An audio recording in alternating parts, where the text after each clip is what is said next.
Salut tout le monde, moi c'est Eli, El Creador sur les réseaux. L'objectif de cette vidéo, c'est de montrer le protocole exact qui m'a permis d'aider une cinquantaine de femmes et des hommes à sortir de la dépendance affective à travers des nombreuses conversations sans jamais les avoir rencontrées. Mais aussi, comment j'ai pu aider certaines d'entre elles vers la transformation qu'elles voulaient vraiment. À savoir, redevenir émotionnellement stable, sortir de la dépendance affective et ne pas accepter moins que ce qu'elles méritent. Et comment j'ai pu les aider. C'est pas parce que j'ai lu 2-3 bouquins de psychologie. C'est parce que moi-même, je suis passé par là. J'ai vécu de la dépendance affective et j'ai mis du temps à comprendre comment s'en sortir. Pas juste la subir. Autrement dit, je ne parle pas de ces sujets comme un coach qui répète un discours. J'en parle avec un réel vécu et avec une méthode que j'ai construite derrière. Il y a quelques années, j'étais dans la dépendance affective. Je ne veux pas étaler ma vie ici, mais j'étais exactement dans la même situation que toi aujourd'hui. Alors je sais ce que ça fait de vivre dans une relation toxique. Je sais ce que ça fait de répéter les schémas et d'avoir l'impression qu'on ne va jamais s'en sortir. J'ai tout essayé pour m'en sortir. Le non-contact, m'échanger les idées, laisser que ça passe tout seul. Rien de tout ça n'a fonctionné. Et j'ai enfin compris une chose, que la volonté tout seul ne suffit pas. Il faut d'abord comprendre le vrai mécanisme et avoir une méthode à appliquer. Et pas juste regarder sa vie défiler. Et des personnes qui m'ont fait confiance, je peux t'en citer plusieurs. Comme par exemple Cynthia, Ketia ou encore Marina. Elles voulaient toutes la même chose au départ. Reprendre confiance en elles. Sortir de la dépendance affective. Reprendre le contrôle de leurs émotions. Mais surtout, ne plus jamais accepter moins que ce qu'elles méritaient. Ce qui se débloque vraiment quand tu sors de la dépendance affective, c'est pas juste l'effet d'aller mieux. C'est être capable de décider et de tenir ta décision sans pour autant revenir en arrière au premier message qui tombe. Arrêter de manger de l'attention et retrouver ta dignité. C'est pouvoir aimer à nouveau sans jamais te perdre dedans. Et les objectifs sont atteints. Et au passage, si tu te reconnais dans ce que je viens de dire, je t'invite à cliquer sur le lien dans ma description et réserver un appel avec moi. Ce n'est pas un appel de vente déguisé. C'est un échange avant tout, où on fait le point sur ta situation actuelle. Et soit on décide d'avancer ensemble, ou soit tu repars de cet appel avec un plan d'action 100% gratuit. Et bien évidemment, rien n'est en gage à la fin. Avant de continuer, je précise un truc. Cette vidéo, elle est faite pour toi. Si tu sais que cette relation t'a fait du mal et que tu n'arrives pas à décrocher, malgré tout ce que tu as essayé. En revanche, elle n'est pas faite pour toi. Si tu préfères fuir plutôt que de regarder la vérité en face. Si tu te dis qu'avec le temps, tout va s'arranger ou qu'il va changer. Si tu penses qu'ailleurs, ça pourrait être pire, donc tu décides de rester. Alors qu'en réalité, tu acceptes juste le minimum. Maintenant que tout est dit, on peut commencer. Parce que si un schéma peut se guérir, encore faut-il savoir comment. Mon système se repose sur 4 piliers. 1. Pourquoi ton cerveau s'accroche. 2. C'est pas de ta faute, mais ta responsabilité. 3. Loi de l'attraction réexpliquée. 4. Pourquoi ces schémas peuvent se casser. Chacun de ces schémas s'appuie sur le précédent. Donc c'est important de le prendre dans l'ordre. Pilier 1. Pourquoi ton cerveau s'accroche. Ça s'appelle le renforcement intermittent. Tu ne sais jamais quand la récompense arrive, alors ton cerveau reste en alerte permanente.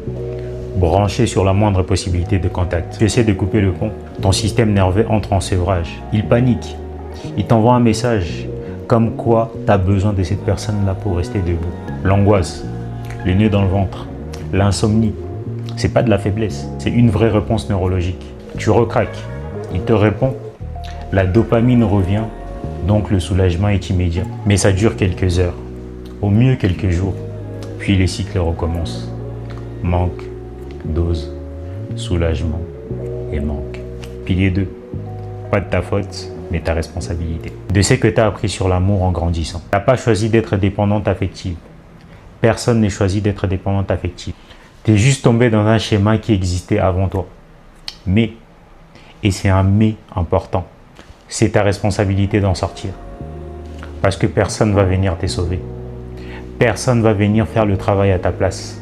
Ni tes amis, ni un psy, ni les membres de ta famille, ni certainement pas lui. Je sais que c'est dur à entendre, mais c'est aussi libérateur. Parce que si c'est ta responsabilité, c'est que tu as le pouvoir de changer les choses. Tu n'es pas victime d'une fatalité. Tu es dans un schéma. Et un schéma, ça se désapprend. Pilier 3, la loi de l'attraction réexpliquée.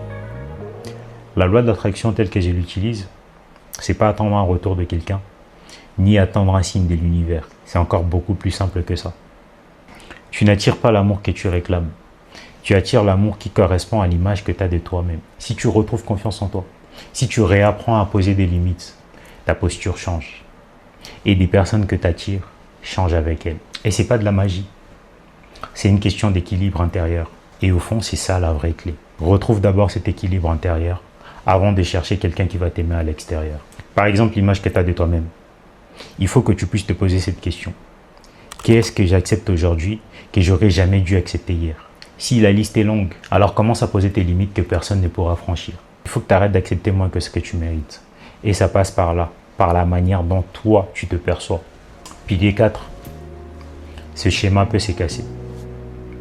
Tout schéma peut se casser. Ce n'est pas une fatalité gravée en toi. À la base, un schéma, c'est quelque chose que tu as appris sans t'en rendre compte au fil du temps.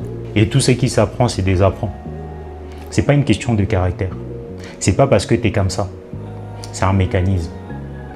Et un mécanisme, ça se démonte. Il y a une vraie méthode derrière tout ça. Rien n'est laissé à l'improvisation. Et c'est exactement là qu'est la clé. C'est pas la volonté qui fait la différence. C'est de savoir exactement quoi travailler, dans quel ordre et comment tenir dans la durée sans repartir en arrière au premier signal qu'il t'envoie. Moi-même, je suis passé par la dépendance affective il y a quelques années. Alors, je sais exactement ce que ça fait de penser que ton cas est différent. De croire que toi, tu vas rester coincé. Mais laisse-moi te dire aujourd'hui que tout ça est faux. Que tout ça est faux. Car un schéma, quand on le travaille avec la bonne méthode, crois-moi qu'il se désapprend toujours sans exception. La vraie question à se poser, c'est pas est-ce que c'est possible. La vraie question à se poser est est-ce que tu as la bonne méthode? Est-ce que tu as la bonne clé? C'est ça la vraie question à se poser. Si tu es arrivé jusqu'ici, c'est que tout ça te parle plus que tu ne voudrais l'admettre. Laisse-moi te dire que la méthode existe. La clé existe. Et je peux t'aider à trouver la tienne. Clique sur les liens dans ma description et réserve un appel découvert avec moi. Viens voir ce qu'on peut mettre en place concrètement pour toi. Encore une fois, pas d'engagement, pas de vente forcée. Juste discuter, savoir où tu en es aujourd'hui. Soit avancer ensemble, ou soit repartir avec un plan d'action 100% gratuit. Alors merci d'avoir regardé cette vidéo jusqu'à la fin. Je t'attends de l'autre côté, parce qu'on a beaucoup à faire ensemble.